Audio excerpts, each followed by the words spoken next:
We've already refreshed with Powerade, Minute Maid and Dasani and are ready for the NBA Finals. After what has been a grueling season filled with ups and downs, the dust has settled and only two teams remain, the Denver Nuggets and the Miami Heat, competing over potentially 7 games for the honor to raise the most prestigious prize in all of basketball, the Larry O'Brien Trophy. Both teams had contrasting journeys to the finals.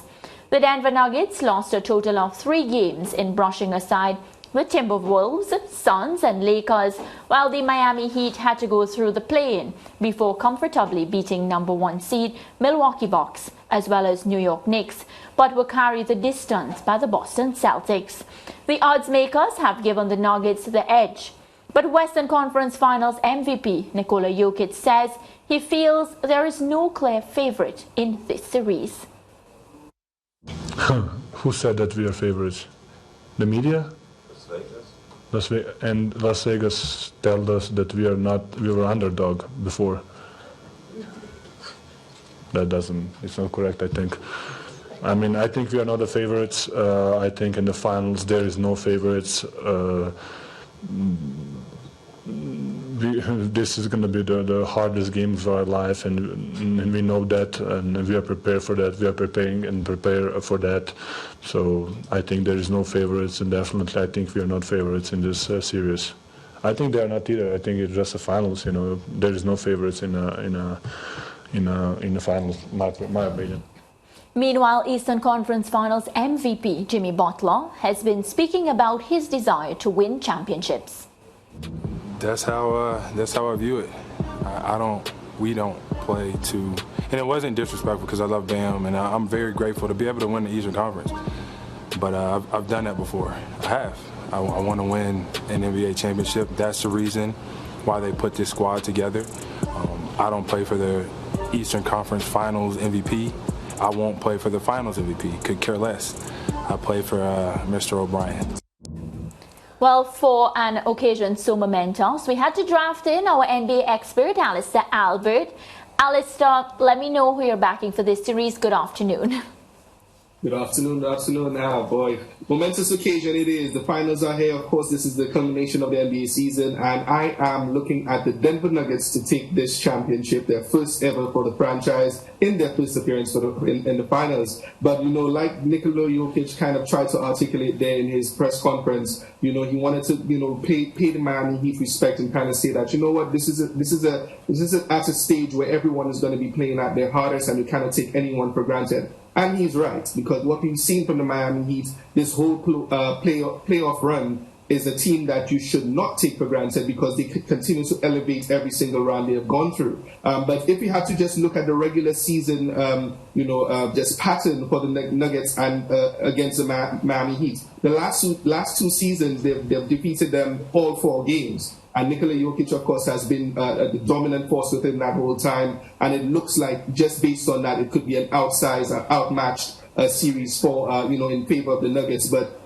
Jimmy Butler and everyone has let us see throughout this year that, you know, they're not supposed to be underestimated. So let's see what happens. The games have to play.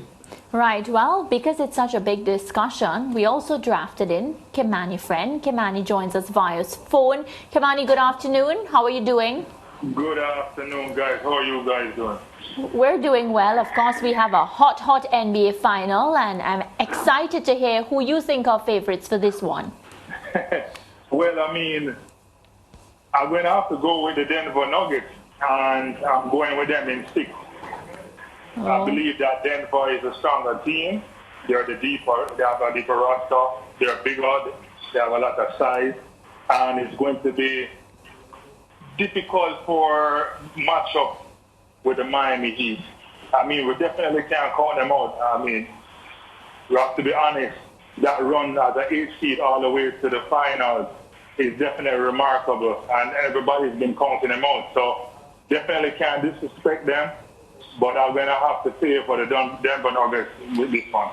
Right, and does the fact that, Kimani, the Denver Nuggets, they haven't played a game about a week and a half now, they're fresh, they're well rested, do you think that is a major factor in you choosing them to win? Well, it's definitely a factor, but at the same time, basketball is a game of rhythm.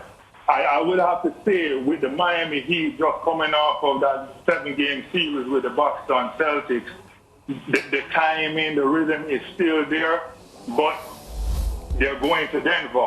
High altitude. I've played there before. It's not the easiest place to play with where you can't breathe. So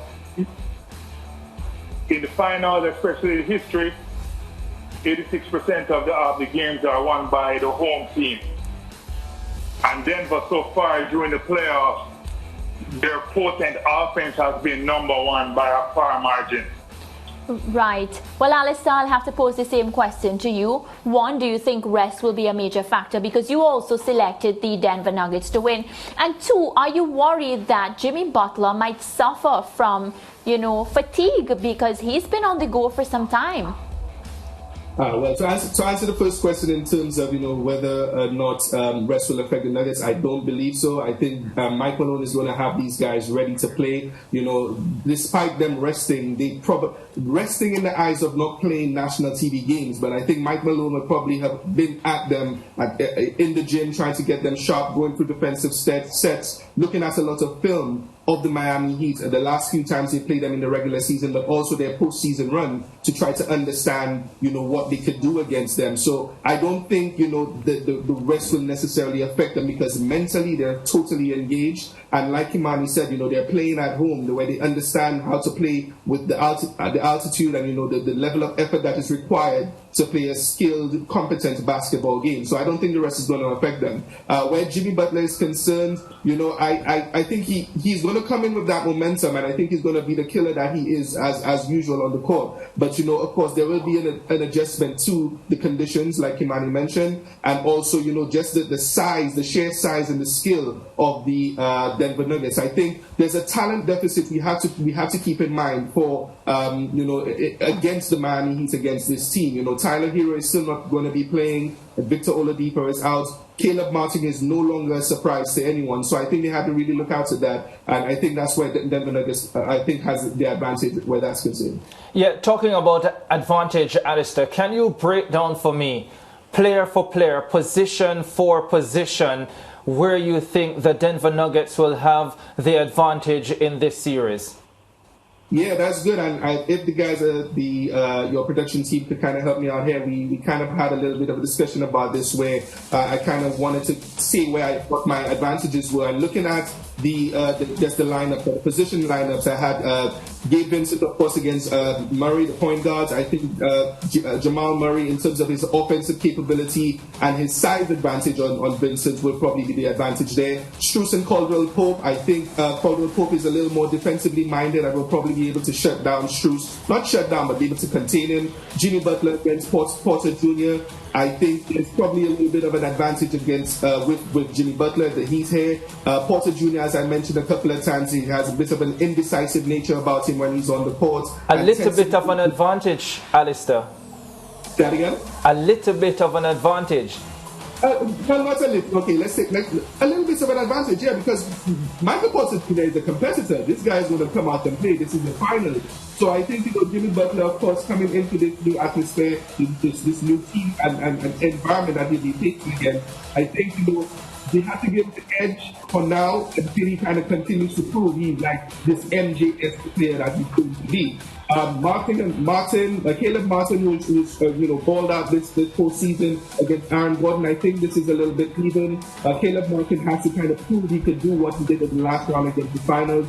Aaron Gordon has been a staple for them. And Adebayo and Jokic has dominated Adebayo in that matchup for the last 2 seasons. So I don't see any reason to believe that the Nuggets will have the advantage there. And the bench, I think they're even. I think most of we can see again, most of the advantage of the Nuggets. That's why I think on paper that there's a little bit of a talent deficit for the Heat, which is why I have the Nuggets winning 4-2 in this series. Yeah, and Kimani also has the Nuggets winning this series in 6. Kimani, can you tell me if you agree with Alister in terms of the specific breakdown and where the Denver Nuggets will have the advantage player for player? And I also want you to tell me, if the Miami Heat are to win this series, what will they have to do to get the better of this Denver Nuggets setup, given that you guys are so confident that the Nuggets are clearly better than the Heat heading into this finals?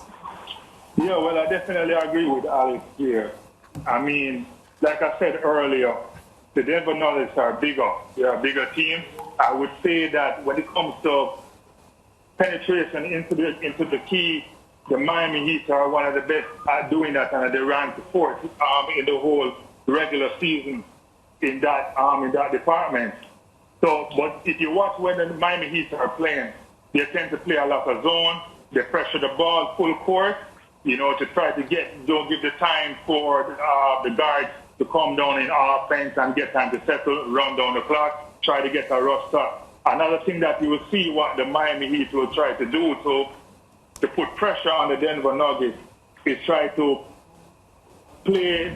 not disguise some of their players like Gabe Vincent, Max Truss, Duncan Robinson, where they have been defensive liability. That's why you see them a lot play the zone. But when you look during the regular season when the Denver Nuggets had played the Miami Heat, they didn't have a lot of success. But because the Miami Heat is not a very big team and have to rely on Bam Adebayo a lot, it's very crucial that he doesn't get in foul trouble. I mean, if you look on the last series with the Boston Celtics, Cody Zeller, Love didn't play that much.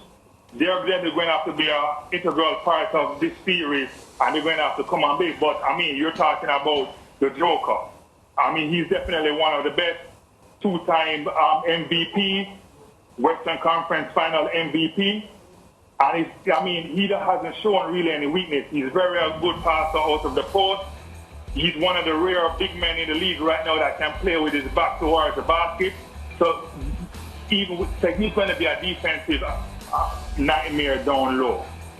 So I mean, they're going to have to. So if we're going to look on now where the Miami Heat are going to have a chance to win the game, they're going to be able to control the tempo of the game. Jamal Murray, try to get him in foul trouble. I mean, you're going to probably see Butler post him up, but they're going to be ready for that because during the season, a lot of teams have been trying to do it. If you watch with the LA Lakers, they try to get a mismatch with LeBron James and Jamal, but they still had an answer for that one. So, but in my opinion, for the Miami Heat to win this series, it's going to come down to their DNA. Playing hard, physical, not giving up their determination, and having Butler leading them.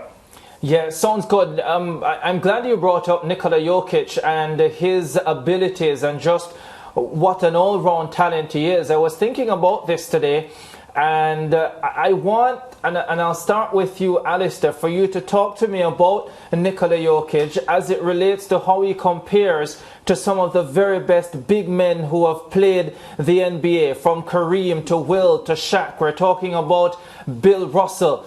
Just give me an idea of how he matches up with some of the very best. It's amazing that we're even in this point in his career where we actually kind of comparing him to the all-time great centers in the game. And, if you look at Kareem Abdul-Jabbar, who's played, 1,560 games compared to his 596. He's only played 38% of the games that Kareem has played, and he's already in this conversation. But what I think Nikola Jokic brings to the table in this type of comparison and conversation is the playmaker that he is. He's a unique blend of big man, the traditional big man who could rebound the ball, score on the inside, post up like Kimani said, and also play make like a point guard. This is a guy who leads the break on most offensive rebounds or defensive rebounds coming on the other end of the court and facilitating to the guards to finish on the break. So this is a guy, I think you've never seen a center like him who could do the amount of things that he can in this game. But when you think about the accomplishments of all these historic greats that we talk about, Bill Russell, we talk about Kareem, Shaq, Wilt, Hakeem, David Robinson, and all these types of guys, I think, the accolades and the extent of their career kind of puts them above him, because, he just hasn't played that many seasons and games as yet. But I think, when we talk about playmaking ability and just overall play, I think Nikola Jokic is probably right on top there, probably top two. In terms of just overall play, his playmaking ability. If you look at his shooting splits against all these guys in historic great, he has the best shooting split, the best effective field goal percentage, the best free throw percentage, best assists. Because this is a guy who just does everything. He needs a little more time in the NBA to kind of prove himself. Probably win a championship, win a finals MVP to kind of continue to climb that ladder. So if I had to look at it, maybe the top 10 bigs in history, I'll probably have him somewhere between the 7th, 8th spot. But, overall play, he's probably right up there in the top 3, I'd say. Right, and Kimani, as we get ready to wrap, who needs this win the most? I would say the Miami Heat. Definitely. I mean, you still have to give Miami a little edge. I think because of the 5 days layoff that the Denver Nuggets had, they're going to show some rust, especially in the shooting. So I expect them to come out, maybe miss a few shots, and then as the game goes on, they start to get going. If the Miami Heat can get a good start, if Bam can get some baskets, Butler, be aggressive, going to the basket, get to the free throw line, and just lead, by example, to his leadership and his grit and always playing hard, I think that they have a good shot. Also, they're definitely going to have to shoot well from the 3 line that they get against the Boston Celtics. All right, well, let's see how game 1 turns out. I think a lot of what will happen in this final has a lot to do with what happens in game 1. Gentlemen, I want to thank you so much for joining us, and of course, we'll chat again soon. All right, thank you. You're welcome, Kimani there, and of course Alister Albert giving us their thoughts and predictions on this big NBA final. Let's take a break and come right back.